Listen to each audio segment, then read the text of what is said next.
Masih melanjutkan pembahasan di chapter 14 ya, di bukunya Kieso, di chapter non-current liabilities. Kali ini bahasannya mengenai weselnya ya, notes payable yang jangka panjang, dan terkait nanti pelunasan notes ataupun utang jangka panjang kalau dilunasi dengan selain kas.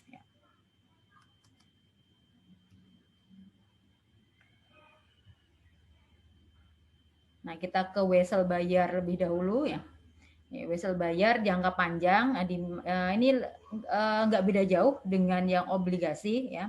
Yang pertama ini kalau wesel bayar diterbitkan pada nilai nominal. Contoh yang di sini misalkan kita langsung pakai contoh saja ya. Di tanggal 1 Januari 2013 ya, PT BBB menerbitkan wesel bayar dengan nilai nominal 100 juta, bunganya 10%, periode jatuh temponya 5 tahun. Ya. Bunga atas wesel ini dibayar tiap akhir tahun. Ini diterbitkan pada nilai nominal, berarti tidak ada diskon, tidak ada premium ya. Langsung ya di tanggal 1 Januari kita akan mencatat kas pada wesel bayar atau notes payable ya. Kas pada notes payable sebesar 100 juta rupiah. Kemudian untuk pembayaran di tanggal 31 Desember, nih PT BBB akan mencatat beban bunga ya, interest expense pada kas ya, karena dibayarnya tiap akhir tahun senilai 10 juta dikalikan bunga nominalnya 10%. Dan ini kan at nominal, jadi tidak ada amortisasi ya. Biasanya kalau yang tipe diskon atau premium itu hanya di obligasi ya. Kalau untuk yang notes ya, itu biasanya untuk yang wesel bayar yang diterbitkan pada tingkat harga nominal. Nah, kemudian yang kedua ini wesel bayar kalau yang zero interest ya, atau tanpa bunga. Tanpa bunga ini maksudnya apa ya? Tanpa bunga ini tidak ada pembayaran di tiap periode. Kalau ini tadi ya, yang di soal sebelumnya ya, di tiap akhir tahun ada pembayaran bunga ya, ada pembayaran bunga, ada kas yang keluar untuk pembayaran bunga ya. Sedangkan kalau yang zero interest ya, ini interest expense-nya tetap ada ya, interest expense-nya masih akan kita jurnal, tapi tidak ada kas yang keluar untuk pembayaran bunga ya. Nah, nanti kita lihat di sini untuk yang zero interest ya, untuk selisih antara nilai nominal dan present value. Nah, nanti hasil perhitungan dari present value nilai jatuh tempo. Nah, selisih dengan nilai nominalnya ini akan dicatat sebagai diskon yang diamortisasi ya selama selama usia weselnya ya, selama usia notes payable-nya. Yang amortisasi ini yang akan dicatat sebagai interest expense tiap periode. Tapi kalau pembayaran kasnya untuk bunga tidak ada. Nah, untuk contoh soalnya, misalkan di tanggal 1 Januari 2013, PT CCC menerbitkan wesel tanpa bunga, ini zero interest, senilai 500 juta. 500 juta ini adalah nilai jatuh tempo ya. Nilai yang nanti harus dibayarkan PT CCC ya 5 tahun yang akan datang. Ini periode weselnya 5 tahun. Kemudian dihitung ya present value ya. Nah, perhitungan present value-nya sama seperti kemarin, cuma kalau yang zero interest ya, kalau yang zero interest berarti present value-nya hanya satu saja ya, hanya present value dari nilai jatuh tempo ya. Tidak ada present value, tidak ada perhitungan present value untuk anuitas bunga. Ya, jadi hanya satu present value-nya ya, present value yang menggunakan tabel 2. Untuk yang present value anuitas bunga tidak dihitung karena di sini tidak ada pembayaran bunga atau zero interest. Nah, hasil perhitungan present value menggunakan tabel 2 atau bisa menggunakan rumus ya, ini diperoleh 296.725.664. Ini silahkan kalau mau perhitungannya mau dibulatkan boleh ya, karena rupiah mungkin dibulatkan ke ribuan juga nggak masalah ya. Kalau dolar ya bulatkan saja sampai satuan terakhir ya. Suku bunga implisit wesel tersebut adalah 11%. Ya. Nah, jadi dengan perhitungan ini ya, dengan hasil present value yang sekian nih 296 juta sekian, ini diperoleh bunganya itu ya, interestnya itu adalah 11% ya, bunga pasarnya 11%. Siapkan jurnal yang perlu dicatat PT CCC ya pada tanggal 1 Januari 2013 ya ketika penerbitan, kemudian 31 Desember 2013 ya ketika amortisasi diskon ya yang pertama, kemudian atau interest expense ya, kemudian untuk interest expense dan amortisasi di tanggal 31 Desember 2014. Kita akan buat tabel bunganya dulu ya, karena zero interest, maka di kolom interest paid ya, bunga yang dibayar ini kosong ya, zero interest, tidak ada pembayaran bunga.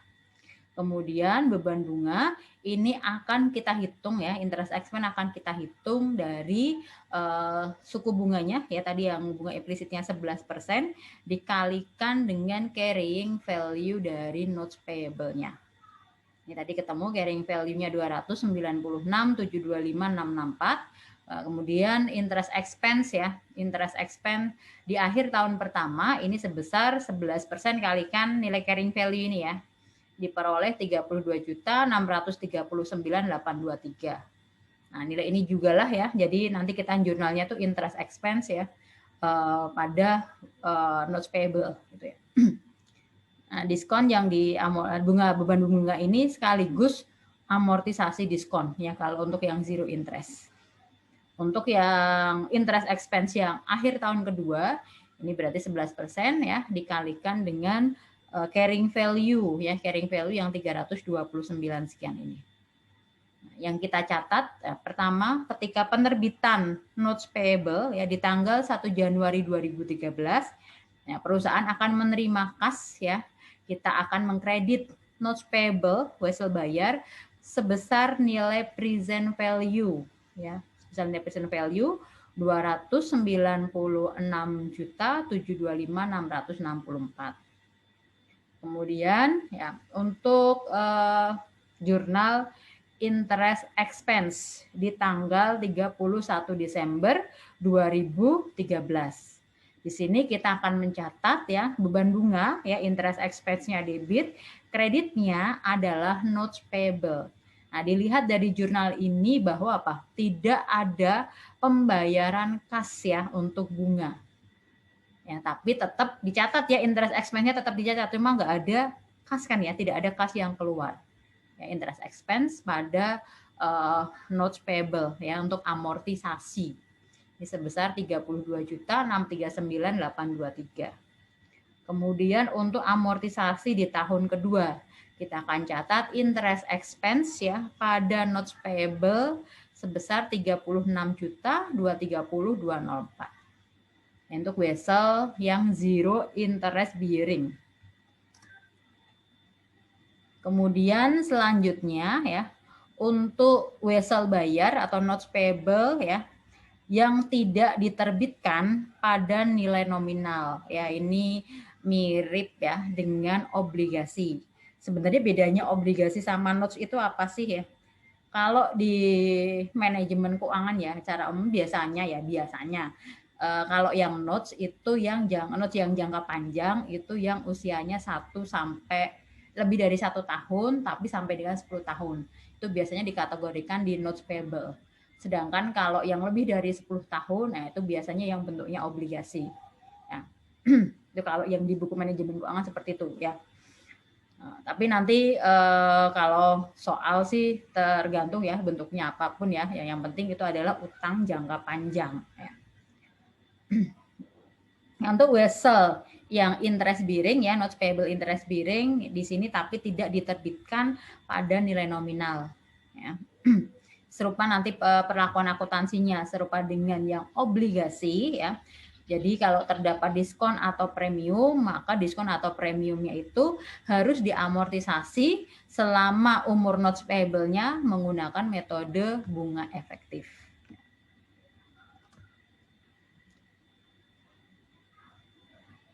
Kalau ini sudah kita bahas kemarin ya. Jadi kalau treatment akuntansinya sama seperti yang obligasi kemarin ya. Kalau kita hitung dulu present value-nya ya, menggunakan present value nilai nominal dan juga present value dari anuitas bunga. Kemudian kita akan catat tuh ya ketika penerbitan wesel-nya itu hasil dari perhitungan present value. Nanti diskon atau premium akan diamortisasi di tiap periode. Kemudian untuk wesel dengan situasi khusus. Nah, maksudnya apa? Kalau biasanya obligasi atau wesel itu diterbitkan oleh perusahaan dengan memperoleh kas ya, dengan memperoleh kas. Nah, kalau di sini kalau menerbitkan obligasi atau wesel tapi ya yang diterima bukan kas ya, tapi yang diterima barang atau untuk pembayaran jasa ya. Jadi bukan kas ya, aset selain kas atau jasa.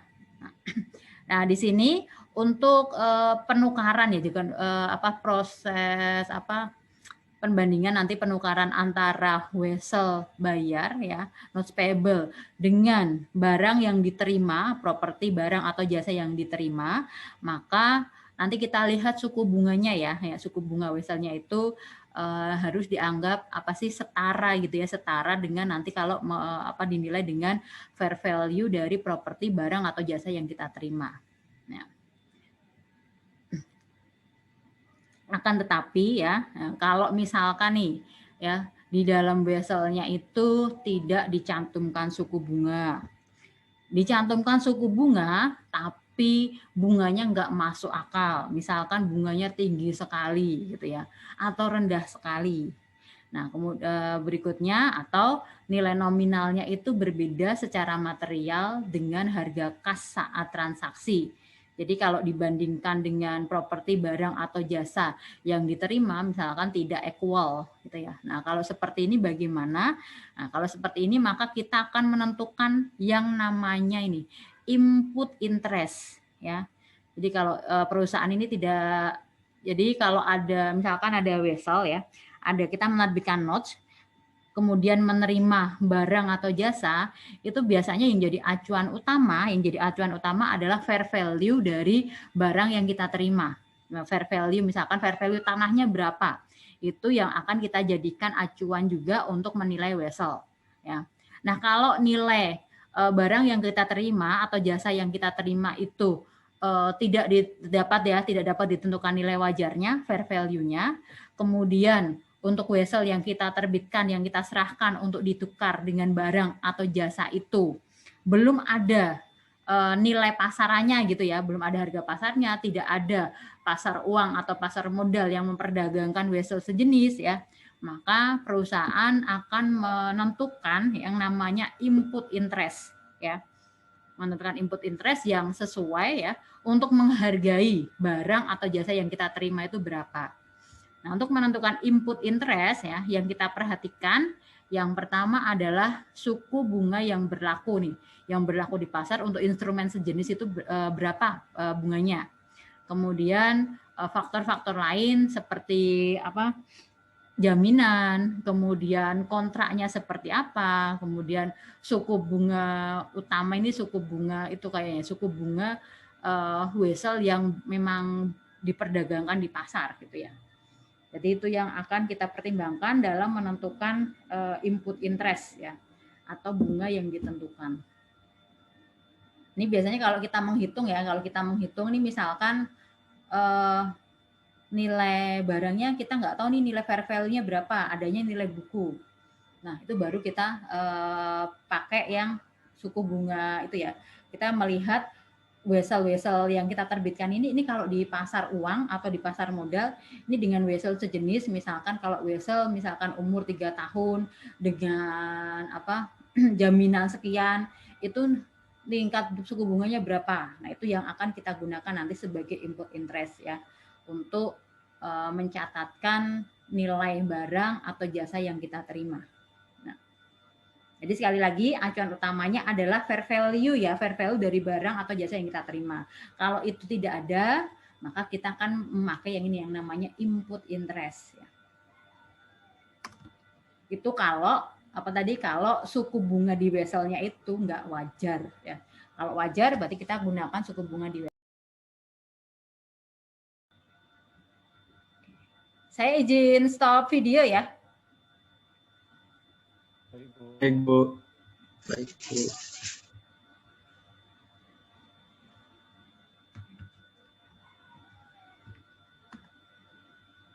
Yang ini tadi sudah?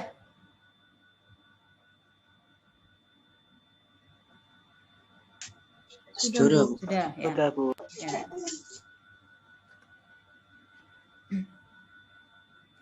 Nah, berikutnya ini yang tipe umum ya sebenarnya ya. Kalau pinjaman apapun ya, sekarang itu kayaknya tidak mungkin kalau tanpa jaminan ya. Ya, kita menyebutnya biasanya nih wesel bayar atau notes payable yang mortgage ya, mortgage notes gitu, mortgage note. Nah, itu adalah wesel yang disertai dengan jaminan. Jaminannya apa kalau mortgage itu? Nah, kalau kalian bermain monopoli gitu ya, ada kan utang hipotek. Nah, mortgage itu adalah hipotek. Jadi jaminannya kalau hipotek itu ya, jaminannya adalah properti ya, bisa tanah, bisa bangunan gitu ya, yang jadi jaminan untuk berhutang ya. Tuh sekarang kayaknya tidak ada jaminan yang tanpa tidak ada utang yang tanpa jaminan ya, biasanya sekarang seperti itu. Nah, berikutnya ya. Ini yang salah satu jadi yang diminta di soal penugasan ya. Nah, bagaimana kalau utang-utang jangka panjang tersebut dilunasi ya, dilunasi. Yang pertama itu kalau pelunasannya masih dengan kas, tapi dia di tengah-tengah jangka waktu ya, di tengah-tengah, jadi sebelum jatuh tempo, kemudian karena perusahaan punya kas berlebih nih misalkan, kemudian kita lunasi. Nah, bagaimana pencatatannya? Nah, yang pertama kita akan bandingkan dulu yang namanya harga reakuisisi. Harga reakuisisi itu adalah kas yang kita keluarkan. Itu biasanya kalau di soal pakai kurs gitu ya, misalkan dengan kurs 101. Nah, kurs 101 itu adalah harga reakuisisi ya. Harga penebusan ya, harga penebusan atau harga reakuisisi, harga penarikan kembali. Itu adalah real kas yang kita keluarkan untuk melunasi utang jangka panjang. Nah, harga reakuisisi atau harga tebusan atau kas yang kita keluarkan, kita bandingkan dengan carrying value dari utang jangka panjang ya, carrying value dari bonds atau notes-nya. Kalau kas yang kita keluarkan ya, itu ternyata lebih tinggi daripada nilai utangnya ya, nilai carrying value utang, berarti kita rugi dong ya. Utangnya misalkan carrying value-nya hanya 100, kita melunasinya misalkan 110, nah otomatis kita rugi. Nah, kita akan mengakui adanya loss on redemption. Nah, sebaliknya, kalau nilai kas yang kita keluarkan untuk penebusan ternyata lebih rendah daripada nilai carrying value atau nilai buku dari utang jangka panjang, ya, maka kita akan mengalami gain, ya, gain on redemption. Misalkan tadi harga reakuisisinya ini balik ya, harga reakuisisinya 90, nilai carrying value dari utangnya 100. Berarti nanti kita akan mencatatkan adanya gain on redemption sebesar selisihnya. Kalau penebusannya itu jadi nanti carrying value ini ya, carrying value ini misalkan dia di tengah-tengah gitu ya, maka untuk amortisasi, kalau amortisasi terkait diskon atau premium itu harus ikut diperhitungkan ya ketika tanggal reakuisisi. Nah, contoh transaksi untuk pelunasan utang jangka panjang yang dilunasi sebelum jatuh tempo ya. Misalkan di sini di tanggal 1 Januari 2012, PT DDD menerbitkan obligasi dengan nilai nominal 500 juta. Suku bunga 8%, semi annually, berarti dibayar tiap semester bunganya. Periode jatuh temponya 4 tahun. Suku bunga pasar ya, suku bunga efektifnya 10%. Kita akan hitung dulu ya, ini transaksi full ya dari tanggal penerbitan sampai nanti penebusan sebelum jatuh tempo. Perhitungan dari present value obligasi, ya, kita hitung dengan present value nilai nominal dan present value dari pembayaran bunga, ya, menggunakan tabel 2 dan tabel 4. Di sini diperoleh nilai yield-nya adalah 467.683.936, lebih rendah daripada nilai jatuh temponya. Sehingga ini obligasi diterbitkan pada tingkat harga diskon. Ya. Kemudian kita buat tabel amortisasinya, ya, di mana ini nilai carrying value-nya karena diskon makin lama akan selalu bertambah sampai menuju ke nilai nominal atau nilai jatuh tempo. Ini pembayaran bunga tiap periode sebesar 20 juta. Kemudian beban bunga, ya, beban bunga diperoleh dari tingkat suku bunga efektif dikalikan carrying value dari obligasi. Diskon ini selisih dari, ya, selisih antara interest paid, ya, bunga yang dibayar dengan interest expense-nya. Nah, berikutnya misalkan, ya, setelah 2 tahun setelah tanggal penerbitan, ya, tadi penerbitannya 1 Januari 2012, ya. Kemudian 2 tahun setelah penerbitan berarti 1 Januari 2014, ya. Itu 2, 3, 4, ya. Jadi sudah mengalami 4 kali pembayaran, nanti akan ada 4 kali pembayaran bunga, ya, sampai dengan 1 Januari 2014. Kemudian ditebus, ya. Ini ditebus nih. PT DDD, ya, di tanggal 1 Januari 2014 dia menarik seluruh obligasinya pada kurs 101 dan membatalkannya. Misalnya itu, ya, meng-callback gitu, ya. Meng-callback, ya. Nah, kita akan bandingkan, ya. Tadi kita akan mencatat dulu, ya, berapa gain atau loss on redemption-nya, ya. Kita hitung dulu nilai atau harga reakuisisi atau harga tebusannya. Harga tebusannya itu kita peroleh dari kursnya, ya. Kurs tebusannya 101% dikalikan dengan nilai nominal obligasi. Ingat, ya, nilai nominal, ya, bukan nilai carrying value. Jadi harga tebusannya adalah 101%, ya, atau 1,01 dikalikan dengan nilai nominal obligasi 500 juta. Nah, berarti kas yang dikeluarkan untuk menebus obligasi itu ini sebesar 505 juta. Nilai ini yang akan kita bandingkan dengan carrying value obligasi pada tanggal 1 Januari 2014. Ya. Kita lihat, ya, nilai carrying value obligasi di tanggal 1 Januari 2014, ya. Nilainya ini, ya, 482.270.247. Nah, ternyata kas yang dikeluarkan lebih tinggi daripada nilai carrying value utang. Maka perusahaan akan mengalami yang namanya loss on redemption.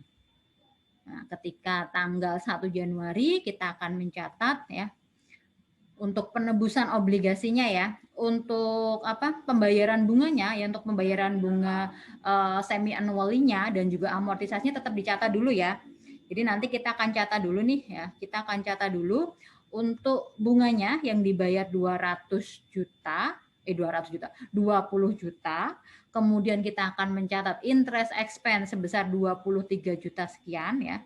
Kita akan mendebit atau mengamortisasi notes atau obligasinya ini, ya, sebesar 3.917.631, ya. Jadi kita jurnal dulu, ya, untuk ini, ya, untuk pembayaran bunga dan amortisasi, baru kita jurnal untuk pelunasannya. Nah, ya, kalau yang di slide ini langsung di jurnal ketika pelunasannya, ya. Nah, kita akan melunasi utang obligasi, akan kita debit, akan kita hapuskan seluruhnya sebesar 482 juta sekian.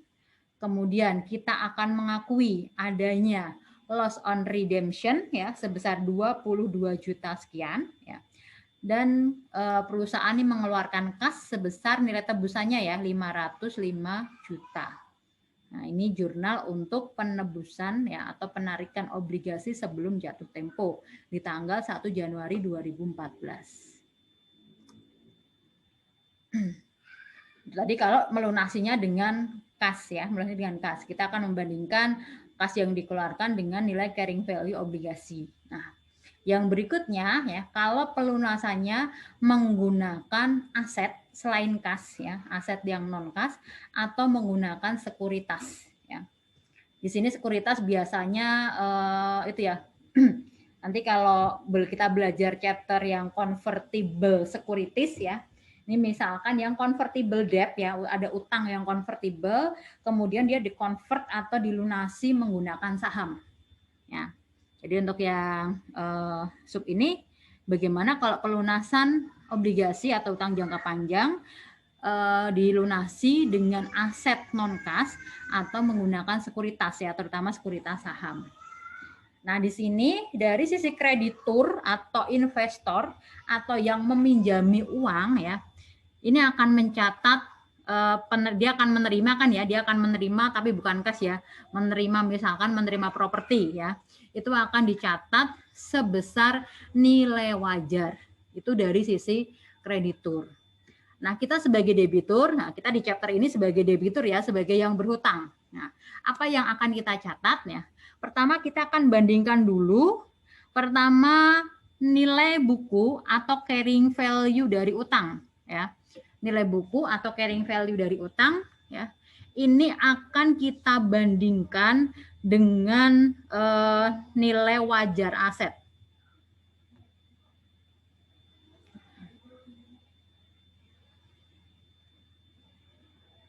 Ya.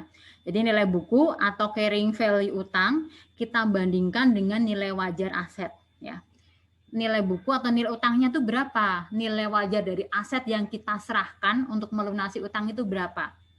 Kalau nilai buku atau carrying value dari utangnya itu ternyata lebih tinggi daripada nilai wajar aset yang kita serahkan untuk melunasi hutang ya. Utangnya lebih tinggi, ya, utangnya 1.000, nilai wajar asetnya 800 ya. Kita akan mencatatkan pasti apa? Keuntungan ya. Kita akan mencatat adanya gain from redemption ya, gain from redemption atau extinguishment di sini istilahnya ya. Nah, ada keuntungan dari penebusan hutang atau pelunasan hutang. Nah, kalau dibalik, nah, misalkan carrying value-nya tadi tetap 1.000, tapi nilai wajar atau nilai aset yang kita serahkan ini nilai wajarnya misalkan 1.200. Berarti kita akan mencatatkan adanya loss ya, loss on redemption. Nah, itu yang pertama ya. Jadi kita akan catat gain atau loss ya, kita akan tentukan dulu gain atau loss on redemption. Nah, berikutnya yang kedua, ini kalau itu ya, ini ketika kasus kita menukar atau melunasinya dengan aset non kas ya. Kita akan bandingkan nih ya, yang berikutnya kita akan bandingkan nilai buku ya, book value dari aset yang kita serahkan, kita bandingkan dengan fair value dari aset yang kita serahkan juga. Jadi book value sama fair value dari properti yang kita serahkan itu kita bandingkan. Kalau nilai bukunya lebih tinggi daripada fair value-nya, kita akan mengakui adanya loss. Berarti kayak itu ya, kayak penjualan aset tetap ya. Kalau nilai bukunya lebih tinggi daripada fair value asetnya, maka kita akan mencatatkan ada loss from disposal. Sedangkan kalau nilai buku aset yang kita serahkan lebih rendah daripada fair value asetnya lebih tinggi nih daripada nilai bukunya, maka kita akan mencatatkan gain from disposal. Jadi ini dua ya, kalau kita melunasinya dengan aset tetap gitu ya, aset non kas. Kita akan cari gain atau loss from redemption dan kita cari gain atau loss from disposal dari aset yang kita serahkan.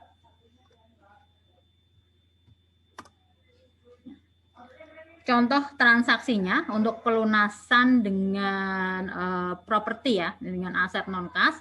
Misalkan di sini Bank EEE meminjamkan uang senilai 500 miliar kepada PT FFF. Yang kemudian oleh PT FFF digunakan untuk bangun apartemen ya. Jadi di sini debiturnya PT F ya. Kemudian krediturnya PTE ya, Bank E ya.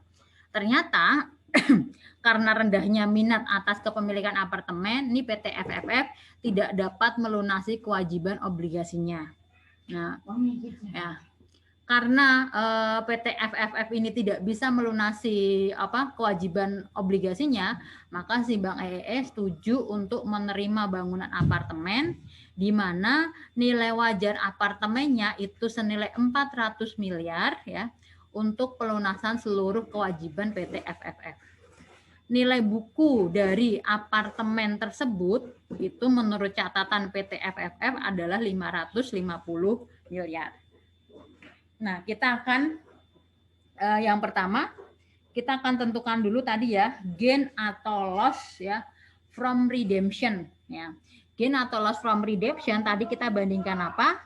Kita bandingkan nilai buku atau carrying value dari utang, kita bandingkan dengan nilai wajar dari aset. Nah, di soal ini berarti untuk nilai buku utangnya adalah 500 miliar ya. Nilai buku bukan itu ya, bukan nilai jatuh tempo ya. Tapi kalau nanti kasusnya itu ada diskon atau premium, berarti nilai carrying value. Ingat ya, bukan nilai nominal atau jatuh tempo, tapi nilai carrying value. Nah, di sini asumsinya carrying value-nya tidak berubah ya. Jadi nilai buku dari obligasinya 500 miliar ya. Kemudian tadi kita bandingkan apa? Dengan nilai wajar dari aset yang kita serahkan. Nah, nilai wajarnya di sini adalah 400 miliar. Nah, utangnya lebih tinggi daripada nilai asetnya. Ya. Kalau nilai utangnya lebih tinggi daripada nilai aset, utangku 500, aku melunasi dengan aset yang harganya cuma 400. Gain atau loss? Gain, Bu. Gain. Gain, Ya. Bu. Nah, berarti yang pertama timbul gain on redemption ya, sebesar selisihnya yaitu 500 dikurangi 400 ya. Ada gain from redemption sebesar 100 miliar. Berikutnya yang kedua, ya, kita cek nilai buku dari aset yang kita serahkan dengan fair value dengan aset yang kita serahkan ya. Di sini nilai bukunya ya, nilai buku aset yang kita serahkan adalah 400 miliar. Nilai wajar ya, sorry. Nilai wajarnya 400 miliar, nilai bukunya 550 miliar. Nah, tadi kalau nilai bukunya lebih tinggi daripada nilai wajarnya, berarti ada loss, ya kan? Ada loss on disposal, ya. Nilai wajar, nilai bukunya 550, ini aku bangun apartemen ya, mengeluarkan biaya totalnya 550 miliar. Ternyata harga pasarannya hanya 400 miliar. Berarti kita akan mengalami loss ya, sebesar selisihnya yaitu 550 dikurangi dengan 400 miliar. Sehingga nanti ketika pelunasan kita akan jurnal yang pertama. Ya, kita akan hapuskan ya, kita akan menghapuskan notes payable karena dilunasi ya, dilunasi dengan apartemen. Notes payable-nya akan kita debit, kita hapuskan seluruhnya 500 miliar. Kemudian kita akan mencatat tadi ya, loss from asset disposal ya, selisih antara 550 dengan 400 ya, nilai buku dikurangi nilai wajar asetnya. Kemudian kita akan menghapuskan apartemen yang kita bangun tadi ya sesuai dengan nilai bukunya. Nah, yaitu 550 miliar. Jadi sesuai di catatan kita berapa? Oh, di catatan kita nilainya 550 miliar. Itu akan kita serahkan, berarti kita hapuskan ya, kita kredit sebesar 550 miliar.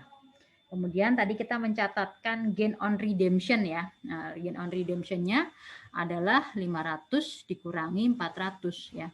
Gain on redemption sebesar 100 miliar.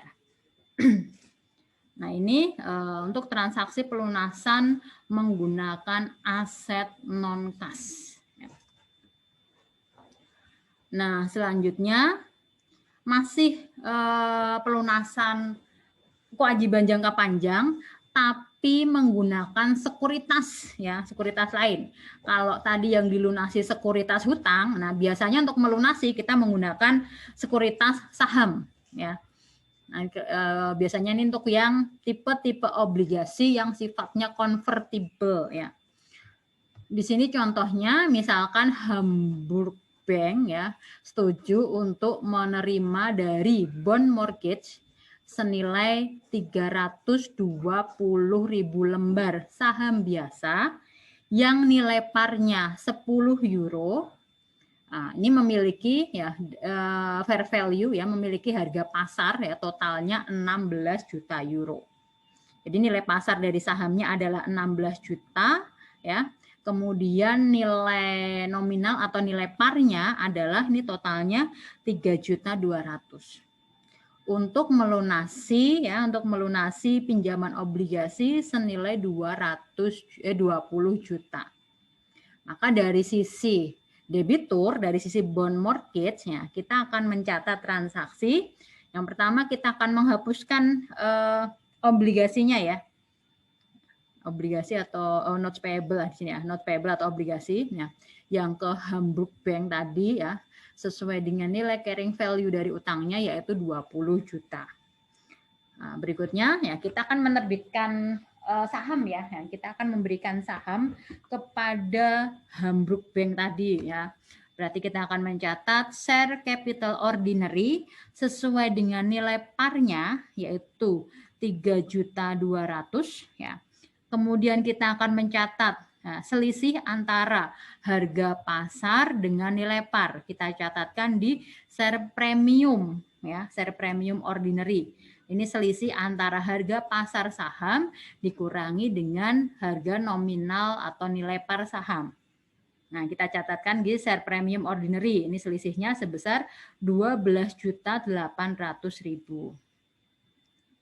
Berikutnya ya selisihnya, nah selisih antara nilai dari obligasi yang dilunasi dengan nilai saham ya ini akan kita catatkan sebagai gain atau loss ya. Jadi di sini kita akan selisihnya kredit ya, karena selisihnya kredit berarti kita akan mencatatkan gain ya, gain on redemption sebesar 4 juta.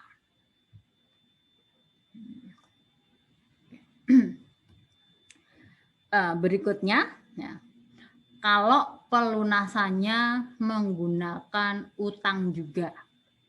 Jadi tadi pelunasan sebelum jatuh tempo menggunakan kas ya, atau pelunasan menggunakan sekuritas atau aset non kas ya.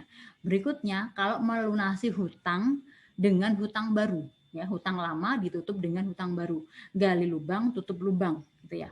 Atau istilahnya di sini adalah dengan modification of term ya, term modification atau modifikasi syarat-syarat ya.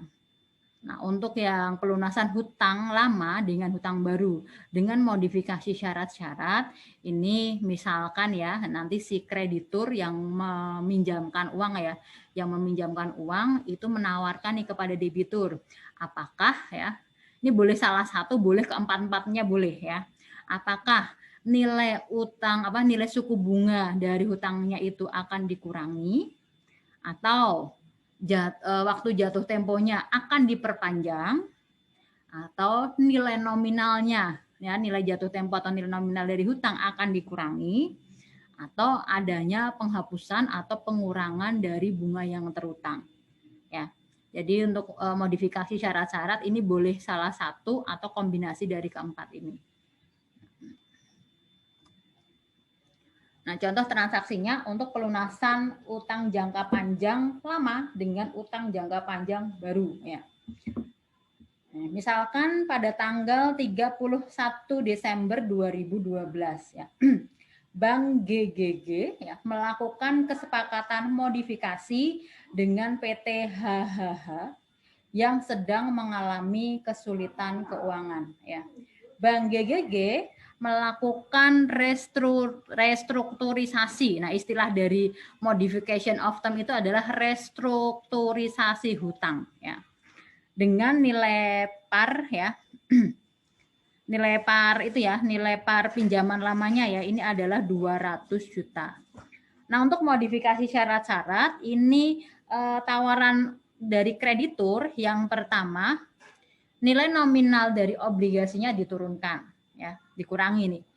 Ini awalnya 200 juta, kemudian diturunkan menjadi 180 juta, berarti dikurangi 20 juta. Kemudian ya, ini daripada nggak dilunasi sama sekali gitu ya, daripada nggak dilunasi sama sekali, ya udahlah nih utangmu tak kurangi gitu ya. Kemudian yang kedua ya, waktu jatuh temponya diperpanjang ya, harusnya ini di tanggal 31 Desember 2012 itu harusnya udah jatuh tempo. Dan ini tak perpanjang lagi 2 tahun ya, tak perpanjang lagi 2 tahun sehingga jatuh temponya menjadi akhir tahun 2014. Kemudian suku bunganya dikurangi. Ini tadinya suku bunga untuk yang obligasi yang 200 juta ini 12%.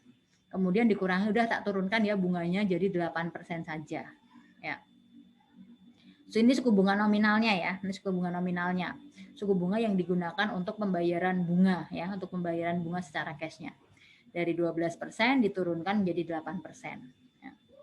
Kemudian, nah ternyata ya, karena kondisi PT HHH ya, kondisi PT HHH ini mengalami kesulitan keuangan ya, ini mempengaruhi rating kreditnya tuh ya, biasanya mempengaruhi rating kreditnya sehingga untuk suku bunganya ya, untuk suku bunga pinjaman pasarnya itu adalah 14% ya.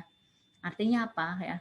Kalau biasanya untuk yang perusahaan-perusahaan yang kesulitan keuangan ya, itu kan otomatis risikonya tinggi ya. Nah, kalau resikonya tinggi, biasanya imbal baliknya juga tinggi. Nah, makanya suku bunga pinjaman pasar yang PT HHH ini ya, ini sebesar 14%, jadi lebih tinggi daripada suku bunga nominalnya. Nah, ya karena konsep itu ya, high risk high return ya. Nah, nanti untuk pelunasan utang jangka panjang dengan utang baru, maka kita harus menghitung lagi ya. Kita harus menghitung lagi present value dari utang barunya. Ya. Untuk utang yang baru, ini kita hitung present value-nya. Yang pertama, present value dari nilai nominal atau nilai jatuh tempo yang baru. Tadi kan bukan lagi 200 ya, tapi menjadi 180 juta. Ya, 180 juta kita kalikan dengan tabel bunga ya, di mana bunga pasarnya itu adalah bunga pasar yang ini ya. Nah, bunga pasar yang berlaku di tanggal 31 Desember 2012 ketika melakukan restrukturisasi. Ini sebesar 14%. Kemudian N-nya ya, N-nya ini kita hitung dari saat restrukturisasi di tanggal 31 Desember 2014 sampai dengan jatuh tempo yang baru 31 Desember 2000 tadi saat restrukturisasi 31 Desember 2012 ya. Sampai dengan waktu jatuh tempo yang baru yaitu 31 Desember 2014. Jadi 2 tahun ya.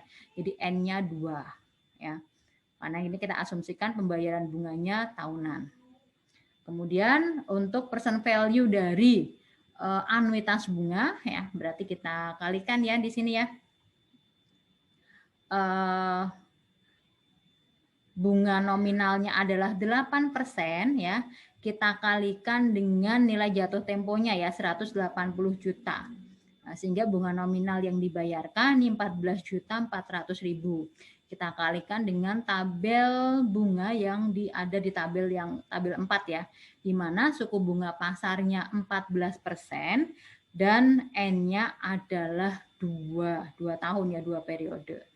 Sehingga untuk present value dari nilai hutang yang baru itu senilai 162.216.66. Ini nanti yang akan kita catat sebagai utang baru. Ya.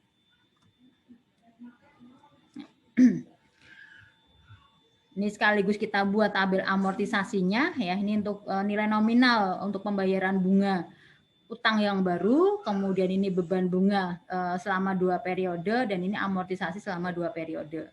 Nah, ketika restrukturisasi kita akan menutup utang lama ya. Kita akan tutup dulu utang lama ya. Wesel lama ya, notes payable yang lama akan kita closing, kan kita debit sebesar 200 juta. Kemudian kita akan menerbitkan wesel baru ya. Jadi wesel baru, notes payable yang baru ini kita catatkan sesuai dengan hasil perhitungan present value-nya ya. Selisihnya akan kita catat sebagai gain atau loss ya. Karena di sini selisihnya adalah kredit, berarti kita mencatatkan adanya gain ya, gain on bonds redemption, nah gitu sebesar 37 juta 783.934. Ya. Nah, itu kasus-kasus untuk pelunasan obligasi sebelum jatuh tempo ya, maupun dengan aset selain kas. Ya. Nah, ini tambahan sedikit ya, bagaimana kalau nilai utang jangka panjang itu disajikan ya, disajikan pada nilai wajar ya, disajikan sesuai dengan nilai fair value-nya. Nah, kalau disajikan pada nilai wajar, berarti nanti tiap akhir periode kita harus nilai ya, nilai wajar dari utang yang kita punyai itu berapa ya. Jadi nanti perusahaan itu boleh memilih ya, apakah akan mencantumkan nilai utangnya pada nilai wajar atau menggunakan nilai carrying value ya. Ini ada fair value option ya. Jadi boleh nanti di laporan keuangannya tuh boleh menyajikan sebesar nilai wajar atau nilai carrying value. Kalau untuk amortisasi ya, kalau untuk amortisasi tetap menggunakan yang carrying value ya.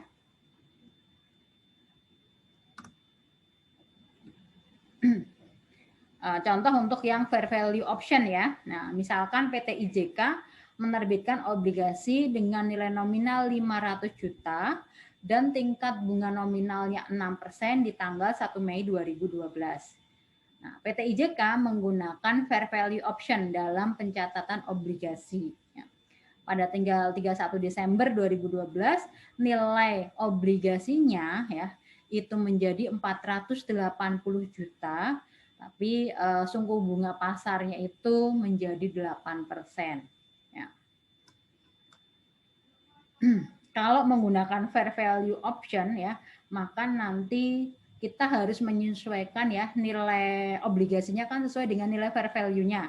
Kalau tadi nilai ketika tanggal 1 Mei 2012 itu 500 juta, sedangkan nilai fair value utang di tanggal 31 Desember 2012 itu turun, ya maka kita harus menghapuskan tadi ya untuk yang penurunan nilainya ya.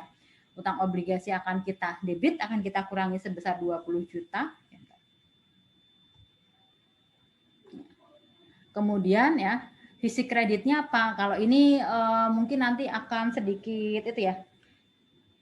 Kalau ini yang di apa? Yang di PSAK sebelum yang perubahan terkait apa investasi ya, terkait yang PSAK 50 dan 55. Ini kontra akunnya ya, kontra akunnya adalah ke unrealized holding gain or loss yang di income. Jadi nanti kalau yang utang obligasi ini nanti akan menyesuaikan nilai utang yang ada di neraca, sedangkan yang kredit ya, nilai yang kredit ini ya, kreditnya adalah unrealized holding gain or loss ke income. Artinya untuk yang nanti yang masuk di income statement ya, nanti yang unrealized holding gain or loss ini akan masuk di income statement. Akan menjadi karena ini kredit berarti akan masuk sebagai other gain ya, sebesar 20 juta. Nah, karena acuannya buku Kieso berarti kita masih pakai ini dulu ya. Berikutnya, nah ini tinggal yang terakhir nih ya. Untuk pembiayaan di luar neraca atau yang disebut off balance sheet financing. Artinya apa sih ya? Artinya bahwa ada pembiayaan atau ada utang yang tidak tercatat. Sebenarnya ada utang tapi tidak tercatat di neraca. Kok bisa gitu ya? Kok bisa ada utang tapi nggak tercatat di neraca. Nah, kenapa seperti itu dan kenapa bisa ya? Yang nanti yang contoh gampang itu untuk yang poin nomor 3 ini ya. Nah, misalkan nih, misalkan nomor 1 ya, nomor 1 ini kalau misalkan kita berhutang ya di anak perusahaan ya, ada hubungan antara perusahaan anak dan perusahaan induk ya, yang tidak terkonsolidasi, itu biasanya hutangnya tidak akan nampak di neraca. Nah, berikutnya kalau ada entitas dengan tujuan khusus. Kalau yang nomor 2 ini sekarang kayaknya tidak itu ya, tidak berlaku nih. Yang nomor 3 aja. Yang nomor 3 ini contoh yang gampang ya. Leasing ya, leasing atau sewa guna usaha yang sifatnya operating. Jadi untuk leasing ya, leasing itu kan dibagi dua nanti. Ada yang leasing yang sifatnya operating, ada leasing yang sifatnya financing.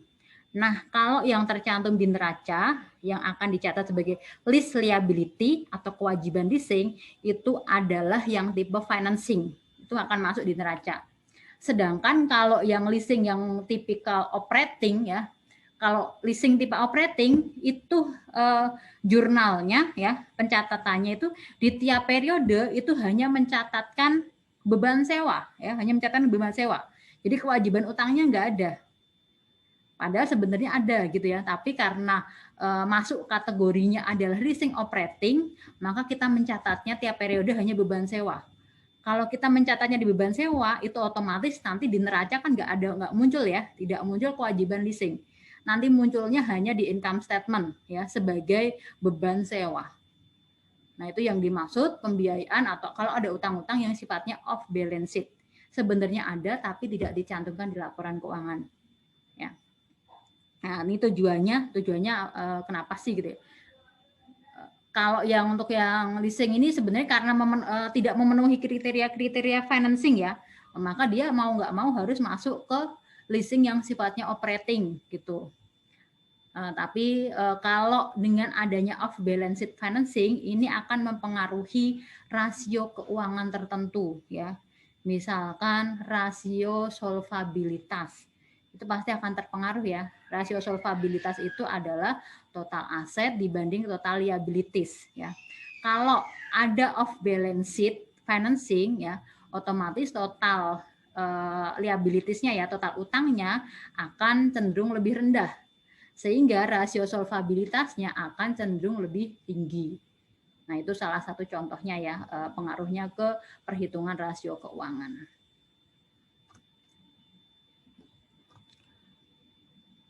Oke, sampai di sini.